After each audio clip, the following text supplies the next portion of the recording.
she donated. uh, She donated to, part of her commission as well.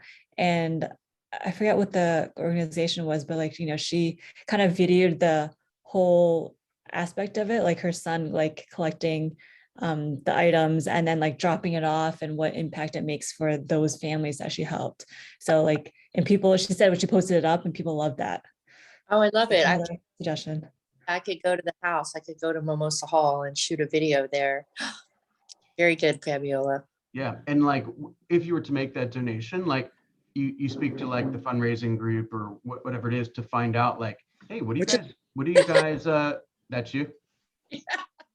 I'm the fundraising committee for that board. So, Well, it's let that be a lesson to everyone. When you get involved in these things, you create more opportunities. But I guess the question would be, when the money is generated, what does the organization do with that money, right? Who does it impact? And maybe go and chat with those people or that organization or whoever they support, and then ask for, basically an interview from those people to express how this gift has impacted, whatever is important to them. You're killing me. These are brilliant. I hope you guys are writing all this down because this is so beyond anything I could have thought of. And it's so true. Like there's the people that are like the Parks and Recs board. I mean, just to explain a little bit of it so you guys will understand that, yeah, this money is going to allow the property to open up, which means people can come picnic.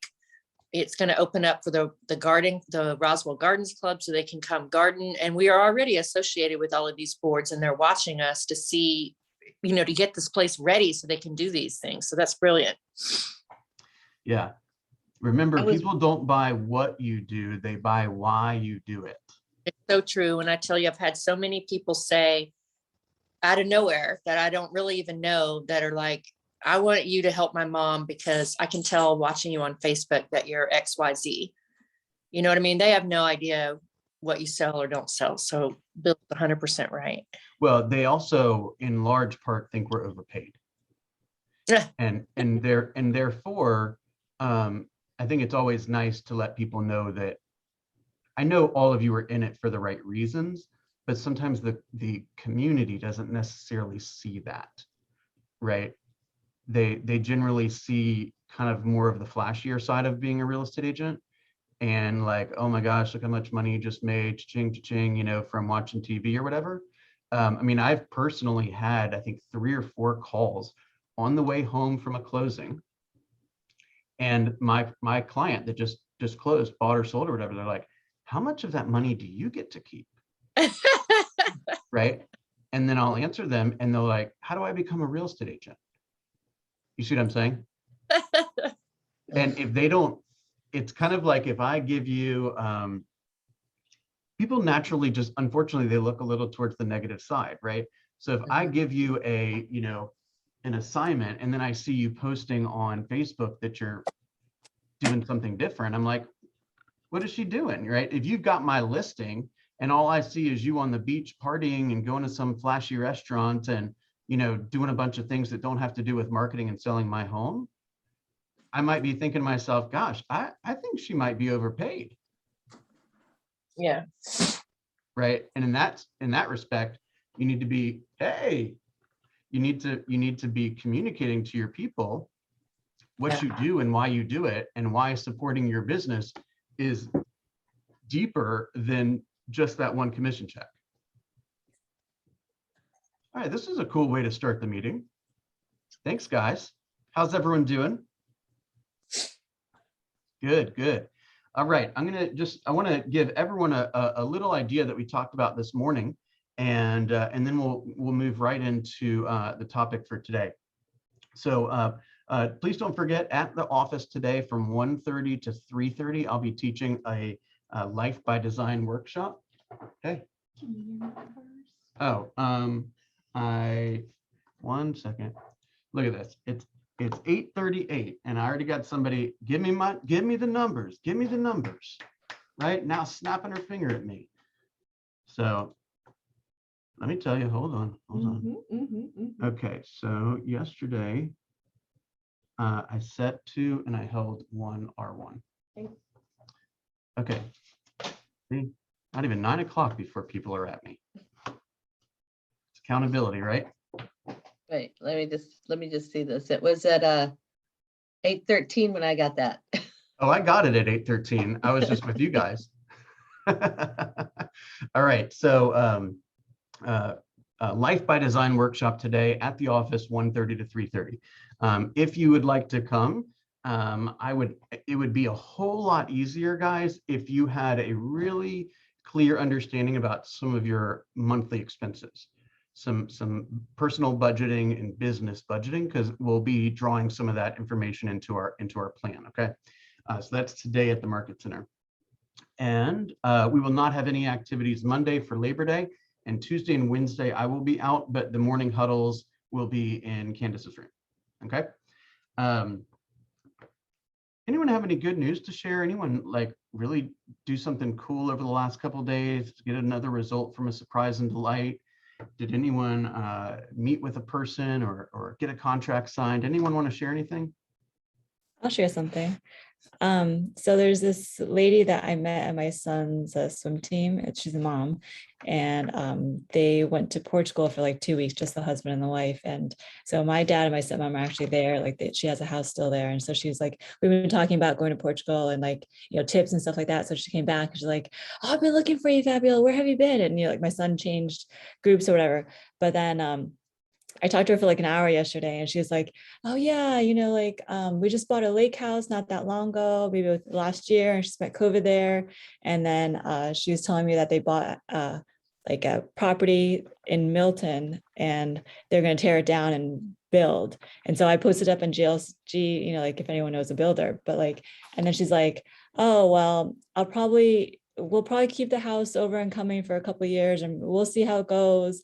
But she was saying like how she was trying to like, her best friends are realtors, but she didn't use the same person for the lake house and the Milton property. She's like, she made the comment of like, oh, I wanted to kind of spread the wealth. And I'm like, okay, make sure I keep in touch with Lauren, and let's see what happens with the coming house.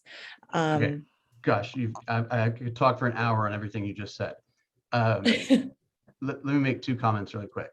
Okay. First of all, there's a concept in language skills called keyword, something about keywords. I forget the exact technical term. So that phrase that she used, spread the wealth, write that phrase down. And next time you speak to her, see if you can figure out a way to use that exact phrase. It doesn't even have to be regarding real estate, but Okay. you want to start learning the common ways that people communicate, or the individualized ways that people communicate, and echo their words back to them, right? Okay. So that's a phrase that she probably says quite a bit, and when you're speaking to her, you want to be reminded of that piece of wording. The second thing I'm thinking is this is a person that has or appears to have a considerable amount of wealth, right? Yeah. She's going to Portugal for 2 weeks. She's got a couple houses that you already talked about, these kind of things. So whenever somebody says that they bought something with a realtor or sold something with a realtor, I don't look at that and say, oh, well, it's too late for me to earn the business. The question that I ask is, how was your experience, right? Because 9 times out of 10, it wasn't good, right? And therefore they would be open to working with somebody different in the future. And be excited for them. Don't be like, oh, well, Here we come. you didn't use me, right? Just be excited for them, because that's a big deal. They went through this process and they kept their, they got what they wanted. The other thing I would be thinking of is this is a person who might be interested in real estate investing. Yeah. Right. So you might, if appropriate, find an opportunity to say, hey, I'm working every day with home buyers and home sellers, looking for buyers for my sellers and looking for sellers for my buyers. And, I'm speaking to a lot of people in our community, and I'm just curious, if I were to come across an opportunity, for a home investment, is that something that you guys would like to know about? Is that something that's on your radar? Do you have other real estate investments, et cetera? Right. Yeah. Never thought of that. That's a good point. Yeah. And then you can identify, kind of different areas of service that you can give to them. Plus, you're telling them that you work every day. Make sense? Mm-hmm. Okay, before we go on, I just want to ask one other question. Who went to Dustin's session yesterday and wants to share something they learned? I'm completely obsessed with him. Gosh, I'm so mad I did not get to go. I Oh, want please. to be a fly on his wall at all times. One of the things, well, not at all times, but most times, one of the things that you just said to Fabiola was write that down, spread the wealth. And what I immediately heard in my brain, and Dustin said this like 30 times yesterday, words have meaning. Words have meaning. That's What you right. say matters. Words have meaning. What I learned from him yesterday, and it was a bounty full of knowledge. I mean, it was insanity. But what I learned from him is that we just overcomplicate things to our disadvantage, and it just doesn't have to be that way. He walks in very brave and bold and loud and, you know, like in your face, and I've got this energy and I'm going to just deal with it and use it and throw it where it needs to be. And then you're going to sign this. You're going to sign Right. this document. And the phone prequal, like I obviously have conversations with people. You know, I'm going on a listing appointment this morning. I obviously have conversations with people prior to, but one of the things that I always do is like, okay, I'm going to come over. It's going to be a pre-listing. I'm going to check out your home. I'm going to talk to you about things. I'm going to write some stuff down that, you know, I think needs to be addressed. And then I'm going to go home and work on the comps. Well, he's pre-qualifying the home. He's like, ask them to send you pictures. Tell them you want to see the bathroom and the kitchens before you even get to the house. And I never even think about that. Yeah, that way Ever. you might not have to go and quote run Yeah. the comps. You might already be familiar. And Yeah. everything that he said is in an attempt to Qualify. yes, to qualify, but also to separate the experience you might get with him from the experience you might get with somebody else. So for example, if the other agent doesn't ask for pictures or doesn't ask if they need to sell before they buy, or doesn't share with them a unique tool that his team or Keller Williams has, then they automatically start to get more invested in your relationship. Mm-hmm. Mm-hmm. Mm-hmm. He also asks up front, like what their payoff is, what their mortgage payoff is, before he even goes to the listing appointment. And I thought that was really, you know, that's something I typically don't do, honestly. And I haven't had to do in this market, but he's right. You know, years ago, you could have gotten to the closing table and there was no money to pay your commission, you know? So that is a question that should be asked. I think I always feel, you know, I grew up kind of like weird around money. Like my mother was very strange with money. So it was always like taboo to talk about. It's not a comfortable question for me to ask, but I will start asking that. I left there feeling completely inept for this morning's listing appointment, which Well, is silly. I mean, well, obviously. Dustin's not interviewing for that one. You're not competing against him for that. Well, yeah, thank God. And they've never gone to the Dustin Kimberly listing presentation class. Right. So But it's they good don't. going forward. Well, my point is don't compare yourself to others. Compare yourself to what yourself was yesterday, right? And you are a more confident, better skilled agent. Now, just for everyone in the room, Heather sold a lot of houses, right? We know agents that have sold a lot less houses than Heather, that have quote gone to a listing presentation class or read through the scripts or something like that and don't feel like they're going to get any value from a top producer teaching a class like that, and they're flat wrong, right? Those people are not particularly learning based, and Heather is. What were you going to say? I wanted to point out that one thing that I just love that he said yesterday is the people you're talking to, we put all these objections that we think they have, we put all the stuff that we think they think in our mind. And when we go on the listing presentation, we think we have to, you know, overcome all that. And really, they're just waiting. They're nervous. They're waiting to see what we're going to do, what we're going to say. And it struck me so many times yesterday that perception is reality. So their perception of us is reality, and we control that perception. Yeah, I was hoping you were going to say that second part. So basically, we can control their reality. So if we go in there confident, they're like, oh, this is the way that real estate agents act. This is kind of impressive, right? And then they're ready to work with you.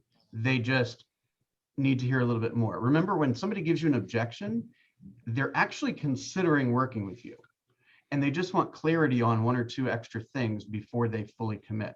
If they weren't interested in working with you, they would just wrap up the meeting and be like, thank you so much for coming over. We'll be in touch, which means don't ever bother hearing from me again. Right. But if they're asking questions like, so why do you charge 3%? Or can I get it for less? Or are you gonna, pay for this or pay for that? Or, hey, can we do open houses? It's because they're thinking about hiring you and they're just double checking like a last couple things. Does that make sense? Yeah. Can I have any, I mean, I only heard a bit of it, but I've heard Dustin present before. By the way, a lot of the scripts that he said, those are Mike Ferry scripts. Yep. Right. And the pre-listing questions for Mike Ferry are right in the Google Drive. And they include things like, and how much do you owe on the property? Right. We did pressure him to give them out to the class, that one pre-qualification script, but I didn't know they were in the drive. So that's super, that's exciting. I'm gonna lots of stuff in the check that drive. out. Make sure you're checking that stuff out. If you I want, would if you just see wanna anything that's say- unorganized, go ahead and put it where it needs to be. Okay, I would just want to say for any agent, I don't care how new you are, if Justin is willing to teach a class, you need to be in that room. I would listen to that dude on my deathbed. Like he's the energy that he brings to the room. He's so informative.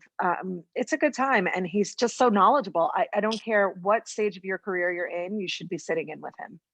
Yeah, I thought it was great. I had to fight my way into the class because it filled up, quickly. And I'm like, wait, you got to open some more seats. And they did. And I went, and I thought that was great because it makes you, the way that he walked through the whole process, I thought was great. And as someone that's new, it just made me realize that, when if you go work for any kind of company, you usually have kind of a training, you might have a shadowing, you do some things, you go out on appointments with people. And I think just the nature of way the real estate is in your individual company. I mean, yes, you can ask people, hey, can I do this? But I think we should make it more of almost like a requirement. Like you should go out with 2 or 3 different people on their appointments just to see how they do it. And because you can pick up so much just from hearing it. And like you can read the scripts all you want, but until you see it actually happen and how it can unfold, you will never totally be prepared. Like you have to actually see it in action, and I thought that just kind of, even though it was a mock type of thing, but just from start to finish, and you realize like, okay, that's what I'm missing a lot of that because I haven't, and not just one person, but multiple people, because everyone's going to do it different. Just so you know, that was not a show. That he will do it exactly that way.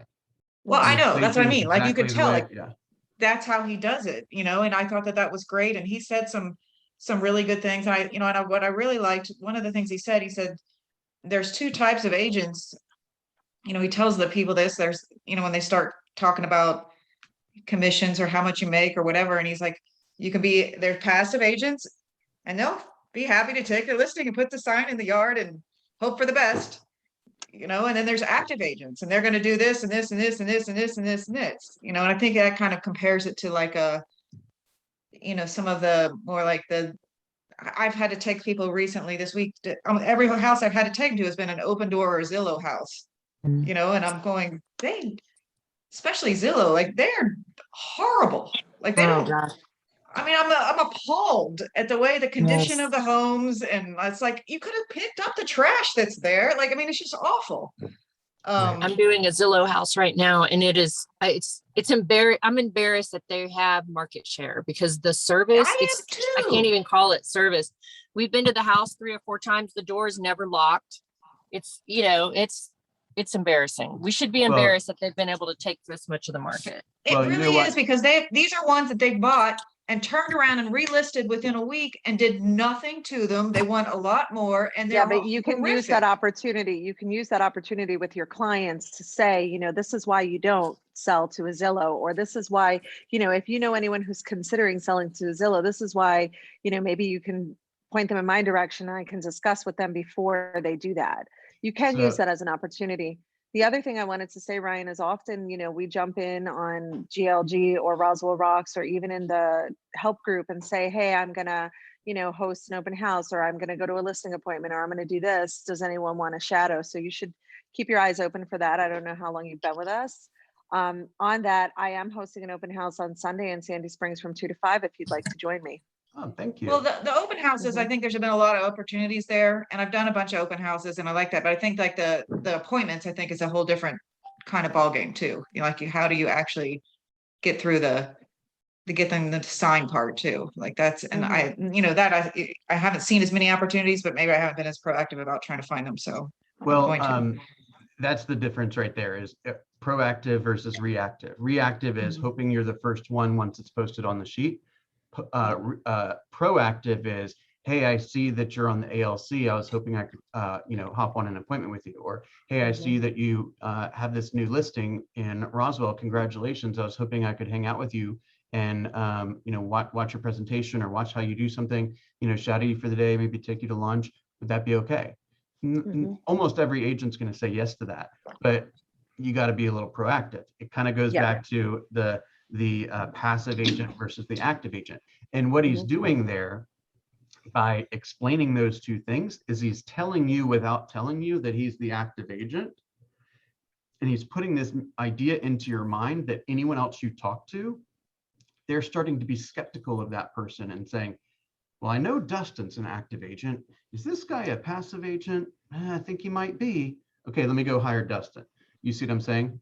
So when everything is differentiation, you're differentiating your level of service or your experience or your value from the other people, right?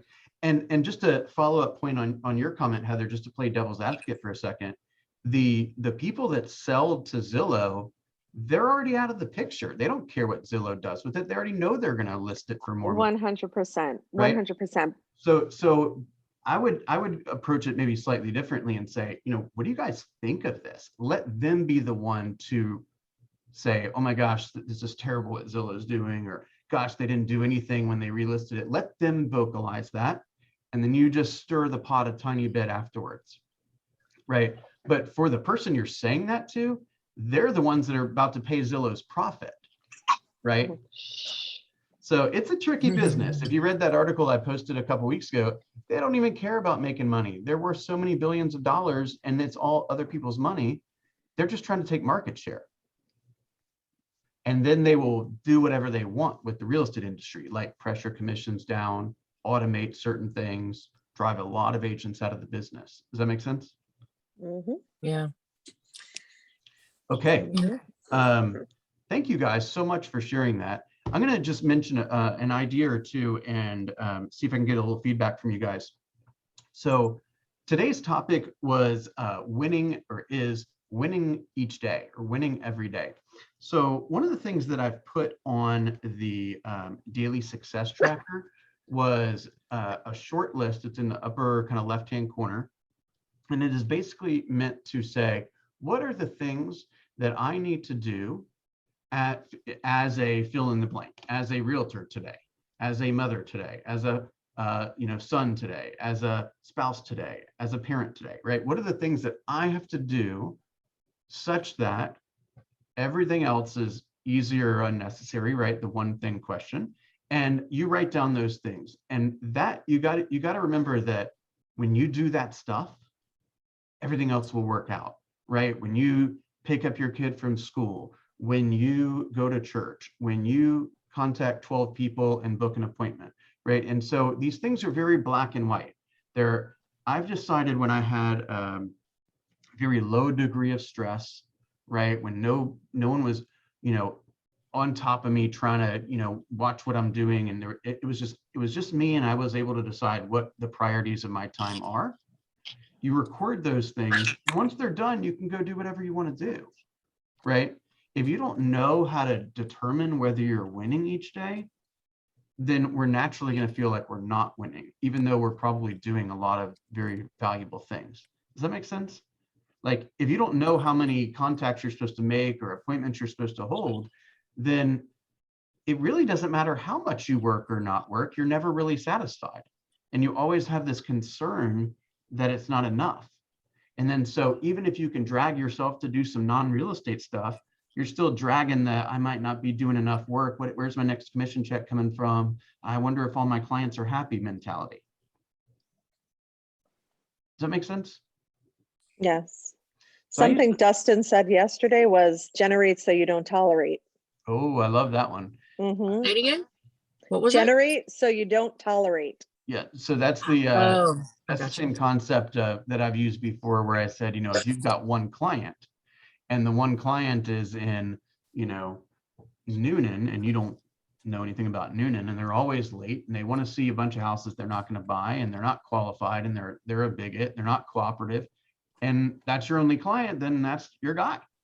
Mhm. But if you've got 50 clients, you don't tolerate that stuff. So if you want to top grade the people in your world and have, more kind people, more cooperative people, more qualified people, if you want to top grade your network, then you just have to add more people to the network. Make sense? Because the quality is in the quantity. So I used to have a sheet where I wrote down every single thing I needed to do every day. So 7 days a week or 5 days a week, whatever. Then I wrote down everything that I need to do every month. And then of course, everything that I need to do every year. The month one is really important, right? The month one could be, calculate my net worth, or, check in with my financial advisor, right? Have a planning meeting with my wife, run the budget for the month, right? Talk to my team and see how everyone's doing and hold everyone accountable, right? What do we have to do every month? And thank you so much, Heather. Have a great day. Good luck on that listing. Go in with a bunch of confidence. What do we have to do in order to stay on track and hit our goals? That has to happen every single week and every single day. And let's start off with the super, super basic stuff, which is my calendar in alignment with that stuff? Right? Am I setting myself up for success? Because if you got 12 hours of work to do and 4 hours to do it, you're never going to feel good. Does that make sense? I didn't send this out to everyone. I just sent it to one person because we were chatting about it yesterday, but I'm going to read you guys a quote that I saw on online. It says, "I don't say no because I'm so busy. I say no because I don't want to be so busy." Isn't that interesting? Yeah. So that's life by design, right? So I think that's very much in alignment with what we're going to be talking a little bit about later on. So it's all about identifying how you want to spend your time. That's all you got, right? So sometimes actually a lot of times we're comparing our insides to other people's outsides, and we come into a group like this and we say, oh, well, she's doing 30 units and he's doing 45 units. I want to be like that. And so you start living that lifestyle, and every once in a while you got to check it to say, is this how I want to spend my time? Am I working on my mission here? Am I taking care of the people that are the most important in my life? Right? So it's not about like slinging homes all day and all night. It's about creating a business that gives you the funds to do whatever you want to do with your time.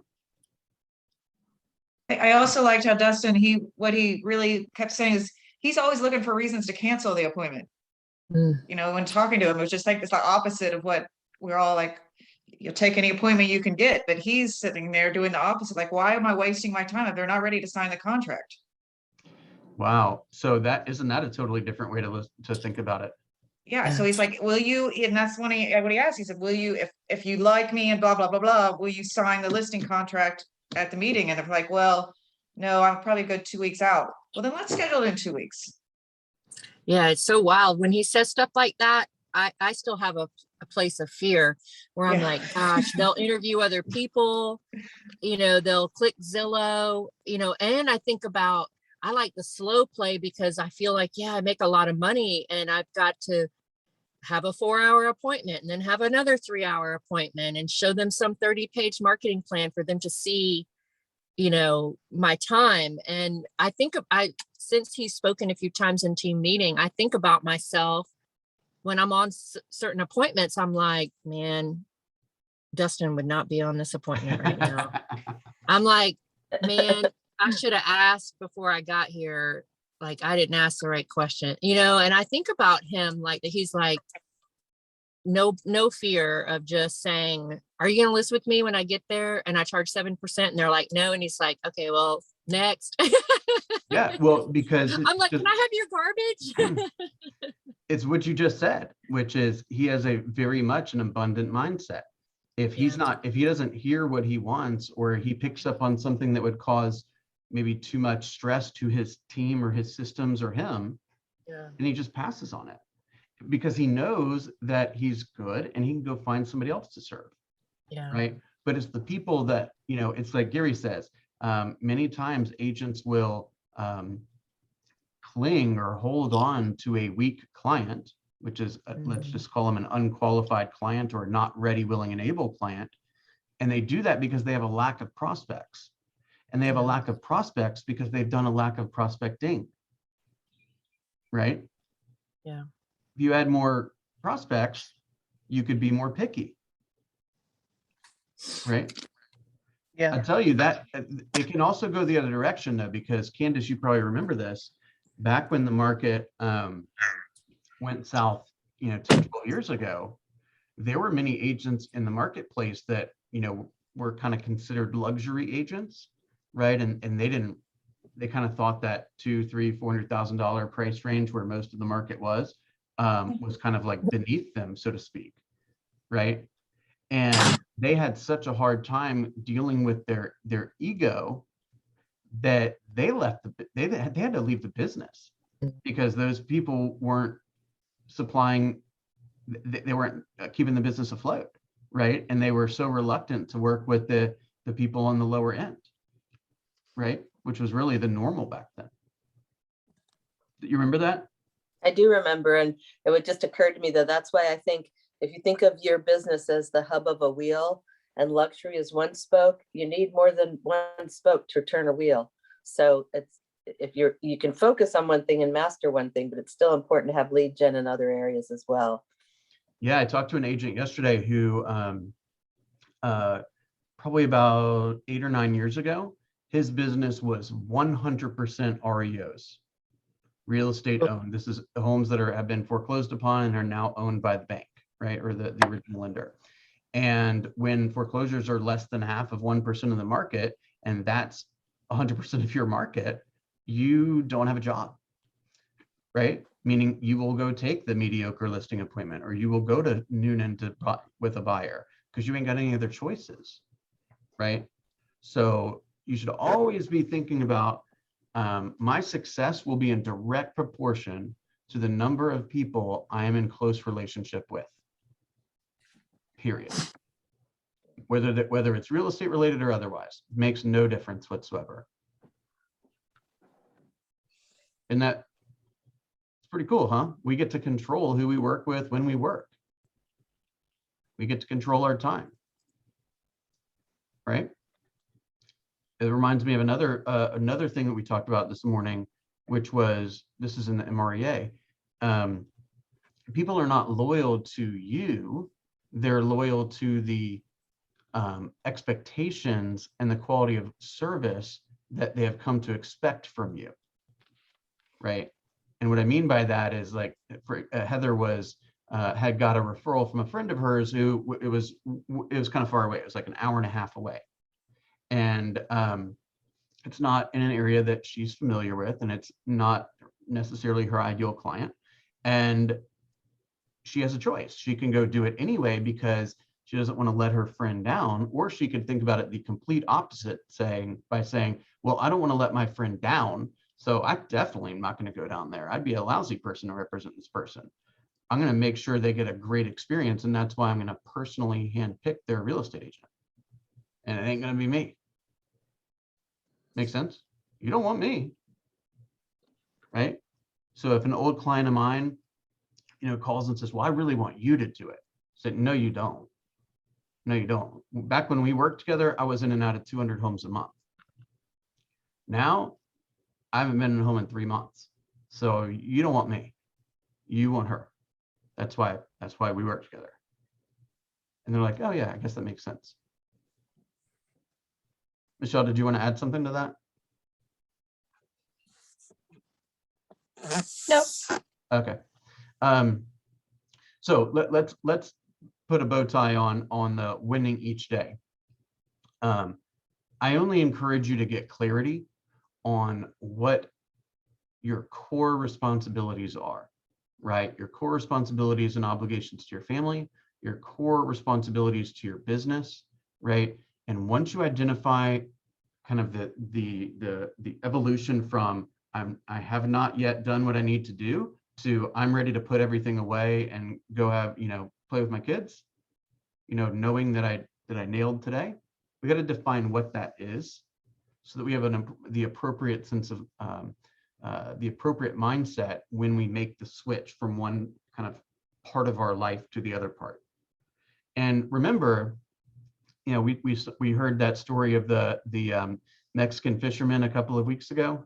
They talked a little bit about it at Mega Camp, where you have this lifestyle and then they try to teach you how to do all this crazy stuff so that you can come back and have that same lifestyle, right? We gotta kind of remember what our life by design looks like. My life by design is probably different than Michael's. It's probably different from Melissa's, and that's perfectly okay, right? So how do you want to be judged, right? I think I've mentioned a number of times, there were many years where I didn't have as the type of financial stability that I have now. And I judged how well I was doing based on how many dollars were in the bank, right?